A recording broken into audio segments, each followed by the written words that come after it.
And for more on the escalating situation, I spoke with Elijah Magnier, who's a security analyst based in Brussels. It's going to escalate further and further because both sides cannot declare defeat or surrender or accept the terms of the other, particularly when Israel started this war, setting up objectives that are not possible to achieve, even with the support of all the Israeli allies.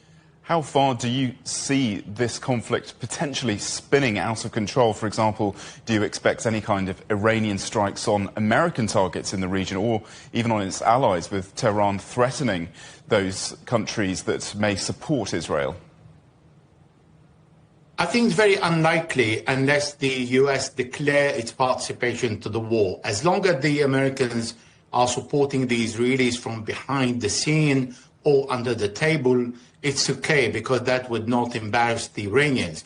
But the moment the Americans will declare their full participation to the war, then that would push the Iranians to hit the US bases surrounding Iran in the Middle East. Nevertheless, that is really not the Iranian choice, because the Iranians understand if they want to inflict pain on the US, they just need to hit Tel Aviv. And this is where the scream will start. And this is where the Israelis will put pressure on the Americans to stop the war, because they cannot sustain a damage similar to the one that they have sustained in the 48 hours. And of course, Elijah, all of this comes as the Gaza crisis continues. How many fronts can Israel realistically sustain? Well, actually, Israel is not sustaining many fronts, because Gaza is 364 square kilometers. 70% of Gaza has been occupied. 80% of Gaza is destroyed.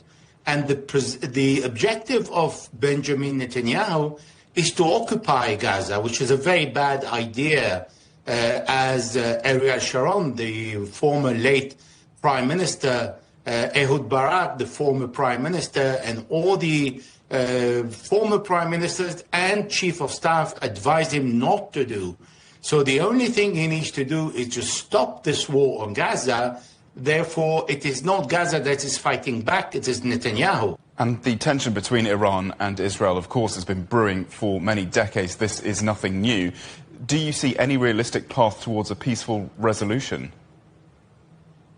I don't, because Benjamin Netanyahu has been preparing for this war on Iran for the last 15 years. However, the power of Hezbollah on the Lebanese borders prevented him from being engaged in a war directly against Iran. The moment he has set back Hezbollah, destroyed a large part of Hezbollah's arsenal, as where it seems very effective, because Hezbollah has not yet participated to the support of Iran in this war. Therefore, for him, starting from October 2024, it was the best opportunity to bomb Iran, particularly if he manages to convince President Donald Trump, and it seems he did. So for the Israelis, they have always thought that it's a very bad idea to engage Iran in any nuclear talk, and they really were eager to bomb Iran. And this is when they started to lay ground for the plan to wage war on Iran, and here we are today.